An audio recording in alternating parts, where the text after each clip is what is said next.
Hello दोस्तों, सारा fashion boutique में आप सभी का स्वागत है। और आज हम आपको बताएंगे चूड़ीदार सलवार की कटिंग। तो दोस्तों, मैं सबसे पहले बताना चाहूँगी कि ये जो चूड़ीदार सलवार है, ये सबसे ज़्यादा वेरिएंट वाली सलवार होती है। इसको आप कई तरीके से बना सकते हो, जिसमें आप नॉर्मली फ़ोल्ड कर सकते हो इसकी चुन्नटों को, और इसमें है आप इलास्टिक से भी इसको तैयार कर सकते हो, लेस से भी डेकोरेट कर सकते हो। ठीक है, तो यहाँ पर आप देख रहे हैं दोस्तों, मैंने यहाँ पे 2.25 मीटर फैब्रिक लिया हुआ है हमारी चूड़ीदार सलवार के लिए। ठीक है, अगर लेंथ आपकी हाइट ज़्यादा है तो आप यहाँ पे 2.5 मीटर भी ले सकते हो। अगर आपको चुन्नटें ज़्यादा चाहिए तो भी आप 2.5 मीटर का यूज़ करें। ठीक है, तो ये देखिए, इस तरह से आपको फ़ोल्ड करना है, जैसे हम ओरेब पट्टी फ़ोल्ड करते हैं, को कटिंग करने के लिए फ़ोल्ड करते हैं, उसी तरीके से। तो क्योंकि जो हमारी चूड़ीदार सलवार होती है वो ओरेब होती है। ठीक है, तो अब देखिए, मैंने इस तरह से हमारा जो फैब्रिक है वो अच्छे से सेट कर लिया है। तो ये ऊपर वाली साइड है, बंद वाली साइड है, बाकी जो हमारी साइड है वो सारी खुली हुई साइड है। ठीक है, तो इस आप देखिए, ये वाली जो साइड है ओरेब हो गई हमारी। तो इस ये जो साइड है, यहाँ पर हमारी चूड़ीदार सलवार की लेंथ होगी। बस इस चीज़ का ध्यान रखना है, क्योंकि हमारी सलवार को हमें ओरेब में ही कट करते हैं। ठीक, तो अब देखिए, यहाँ पर जो इसकी मोहरी है, जैसे मान लीजिए आपने 10 इंच की मोहरी बनानी है, तो उसके लिए उसका आधा करेंगे 5 इंच। तो मैंने यहाँ पे 5 इंच पे इस तरह से निशान लगा दिया है। जहाँ पर भी नीचे की तरफ से आप मेज़र करें, 5 जहाँ पर आपका आ रहा है पूरा, तो वहाँ पर आपको मार्क कर लेना है। तो अब देखिए, यहाँ पर मैंने 10 इंच पे मार्क किया है। ये हमने क्यों किया है? क्योंकि हम 10 इंच की जो है चूड़ी बनाएंगे अपनी, इतनी ज़्यादा हमें चाहिए, तो हम 10 इंच की नॉर्मली बनाते हैं दोस्तों। आपको अगर ज़्यादा चाहिए तो आप ज़्यादा भी बना सकते हो। ठीक है, अब यहाँ से क्या मेन हमारा काम होता है, हमारी लेंथ। जो टोटल लेंथ होगी हमारी, जैसे मान लीजिए हमारी सलवार की जो लेंथ है वो है 35 इंच। तो 35 में हमारी जो है 5 इंच की तो हमारी बेल्ट आ जाएगी यहाँ पर। अब 35 में से अगर हम 5 निकाल देंगे तो हमारे पास 30 इंच रह जाएगा। ठीक है, तो 35 हो गया, इसमें से हमने 5 इंच माइनस करा और हम यहाँ पे 30 आ गया, तो 30 पे हमने निशान लगा दिया। ठीक है, तो ये हमारा जो 30 वाला निशान है, इसी को आपको सीधा कर लेना है। यहाँ जो हमारी टोटल जो हमारा आसन वाला हम निशान लगाएंगे वो यहीं से शुरू करेंगे। ठीक है, ये देखिए, इस तरह से इसको स्केल से सीधा कर देना है हमारा निशान। ये देख रहे हैं आप, कपड़ा हमारा यहाँ तक ही है, तो इसमें ऐसा कोई भी इशू नहीं है कि अगर इतना ही है तो कैसे बनेगा। ये इसी तरह से सलवार बनाई जाती है। तो अब देखिए, यहाँ से हमने 9 इंच नीचे की तरफ लिया है, 5 हमारा ऊपर हो गया, 9 हमारा नीचे हो गया, तो हमारा ये 14 इंच का आसन तैयार हो जाएगा। तो इस निशान को भी आपने सीधा कर लेना है। और आसन दोस्तों आप जानते ही हैं, साइज़ के अकॉर्डिंग आप इसको कम ज़्यादा कर सकते हो। ठीक है, तो अब देखिए, हमारा जो आसन वाला निशान है वो भी सीधा हुआ है। अब हमें क्या करना है, अब इसके बाद हमें थाई का निशान लगाना होता है। तो नॉर्मली जो है हम थाई का निशान 3 इंच 2.5 इंच इस तरह से नीचे लगाते हैं, और अगर लेंथ और भी ज़्यादा है कम है, उसके अकॉर्डिंग आप इसको अपने अकॉर्डिंग इसको निशान लगा सकते हो। तो जो मैं निशान लगा रही हूँ यहाँ पे, वो सिर्फ 3 इंच पे लगा रही हूँ। तो ये आपने इसको भी सीधा कर लेना है दोस्तों, ये देखिए। ठीक है, तो अब देखिए, मेन चीज़ आती है जो हमारा घुटना है।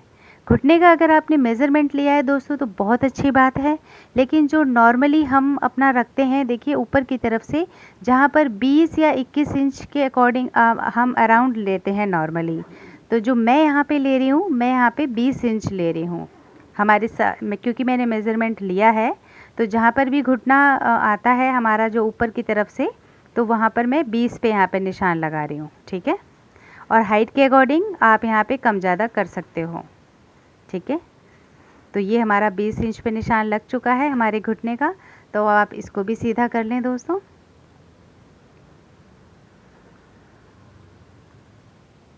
ये देखो। ठीक है, ये भी सीधा हो गया है। तो अब हम इसकी जो है मेन काम है हमारा, इसको मिलाते हैं, फिर मैं आपको फ़िटिंग के इसके निशान तरीके बताऊंगी कि कैसे इसकी फ़िटिंग का जो निशान है परफेक्टली लगाया जाए, और मैं बहुत आसान तरीके से आपको बताऊंगी और कुछ टिप्स भी दूंगी, तो वीडियो को एंड तक ज़रूर देखें। तो आप देख रहे हो, यहाँ पर मैंने 5-5 इंच पे फ़िटिंग का निशान लगा दिया है, क्योंकि हमें यहाँ पर कुछ भी यहाँ पे लूज़ देने की ज़रूरत नहीं है, क्योंकि ये हम चूड़ी बना रहे हैं तो यहाँ पे आपको लूज़ नहीं देना है। तो यहाँ पे सिर्फ हमने 5 इंच ही रखा हुआ है, एकदम सीधा मिला दिया है हमने, देख रहे हैं आप। ठीक है, अब देखिए जैसे ऊपर की तरफ अब हम यहाँ निशान लगाएंगे। तो जैसे हमारा ये जो घुटने वाला निशान है, तो घुटने का हमारा मेज़रमेंट मान लीजिए 16 इंच है। ठीक है, तो 16 इंच का हाफ कितना हुआ, 8। तो हमने 8 पे निशान लगा दिया है दोस्तों। ठीक है, अब आ गया हमारा थाई वाला निशान। तो थाई हमारी कितनी है, 22 इंच है, 23 इंच है, उसी का हाफ कर लेंगे। तो मैंने यहाँ पे 23 इंच लिया हुआ है, उसका हाफ किया है 11.5 इंच।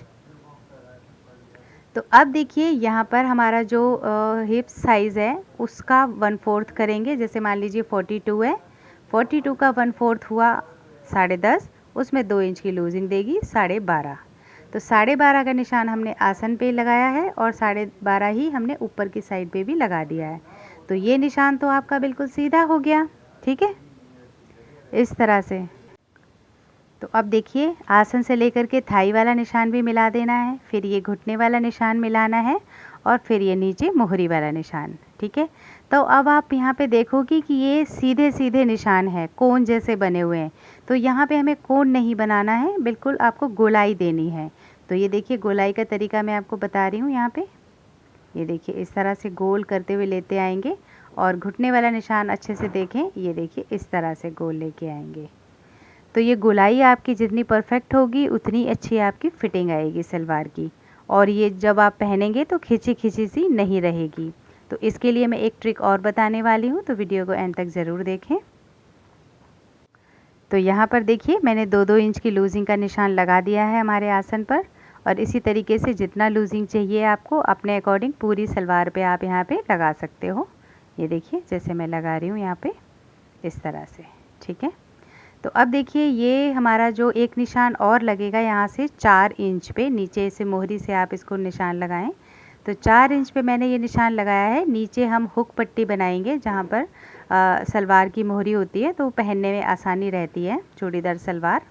ठीक है, अब इसी पे हमें कटिंग कर लेनी है दोस्तों, और इसमें जो कटिंग करते टाइम पे कुछ भी एक्स्ट्रा मार्जिन हमें लेने की ज़रूरत नहीं है। जो हमने एक्स्ट्रा मार्जिन ऑलरेडी निशान लगाया हुआ है उसी पे कट करना है। ठीक है, ये देखिए इसी पे आपको अच्छे से कट कर लेना है।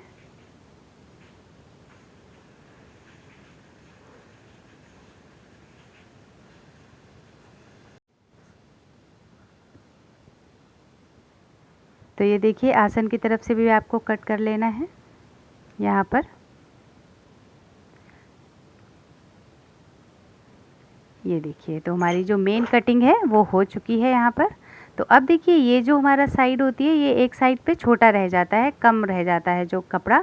तो अब आपको इसके लिए क्या करना है, ये देखिए जो इसकी किनारी वाली साइड है ये वाली, तो ये आपने इसके नीचे रखनी है। जो किनारी वाली साइड है इस तरह से आपको मेज़र कर लेना है। तो क्योंकि ये ऊपर भी है आपकी जो किनारी वाली साइड है, क्योंकि हमने डबल फोल्ड ऊपर किया था, तो अब आपको इसके नीचे इस तरह से सेट कर लेना है। आधे इंच ऊपर से रखना है, क्योंकि हमें यहाँ पे सिलाई भी करनी है।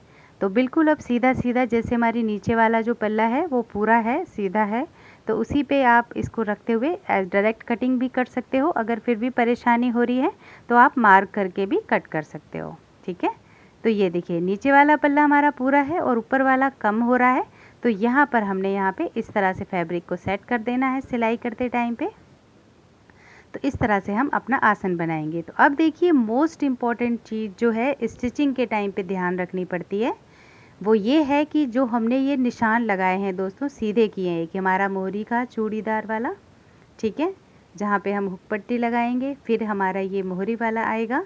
ठीक है, उसके बाद ये हमारा जो घुटने वाला निशान है, और उसके बाद हमारा थाई वाला निशान है। तो ये जो हमारे चारों निशान होते हैं, यहाँ पे हम जो कट मार्क्स लगाते हैं स्टिचिंग के टाइम पे, हमारे ये आमने सामने होने चाहिए। अगर ये नहीं होते हैं तो प्रॉब्लम्स आती हैं कि हमारा जो है एक साइड खिंच रही है, सिलाई करते टाइम पे एक साइड लंबी हो गई है, एक साइड छोटी हो गई है, तो वो इसीलिए प्रॉब्लम्स आती हैं कि ये जो कट मार्क्स हैं आप आमने सामने नहीं रखते हो। तो कट मार्क्स लगाएं और आमने सामने रखें और फिर मुझे स्टिच करके बताएं क्या फिर भी कोई प्रॉब्लम आ रही है? अगर आती है तो प्लीज़ मुझे कमेंट बॉक्स में कमेंट करके पूछ सकते हैं। तो अब देखिए हमारी सलवार की कटिंग हो गई है। अब हम बेल्ट की कटिंग करेंगे। तो ये देखिए हमने जो एक साइड जो किनारी वाला है वो हमने साइड ली हुई है इसकी। तो यहाँ पे मैं 8 इंच की जो हमारी बेल्ट है वो बनाऊंगी और इस तरफ से भी 8 इंच पे ही निशान लगा लेना है हमने और इस निशान को हमने सीधा कर देना है। ठीक है, ये देखिए। अब देखिए जो हमारी ये किनारी वाली साइड है इसको हम इस तरह से फ़ोल्ड कर देंगे जब नेफ़ा बनाएंगे इस तरह से। तो हम आपको डबल फ़ोल्ड करने की ज़रूरत नहीं है, सिंगल फ़ोल्ड में ही बन जाएगा और नीचे की तरफ आधा इंच का जोड़ लग जाएगा। तो तैयार जो हमारी बेल्ट होगी वो 6 इंच के आसपास आ सकती है, 5.5 हो सकती है।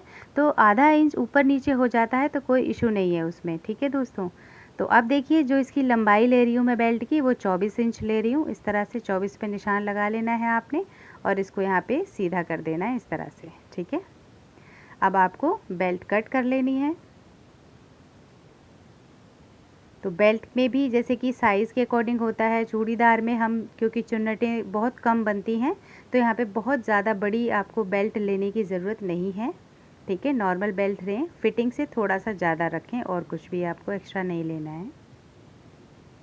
ये देखिए इस तरह से हमारी बेल्ट कट गई है दोस्तों। ठीक है, और ये हमारी सलवार हो गई है। तो अब मैं आपको स्टिच करके दिखाती हूँ इसको। तो ये देखिए दोस्तों स्टिच होने के बाद कुछ इस तरह से हमारी सलवार का लुक आने वाला है। तो आपको ये वीडियो कैसी लगी है मुझे कमेंट करके ज़रूर बताएं और अच्छी लगी हो तो प्लीज़ मेरे चैनल को सब्सक्राइब करना ना भूलें। Thank you.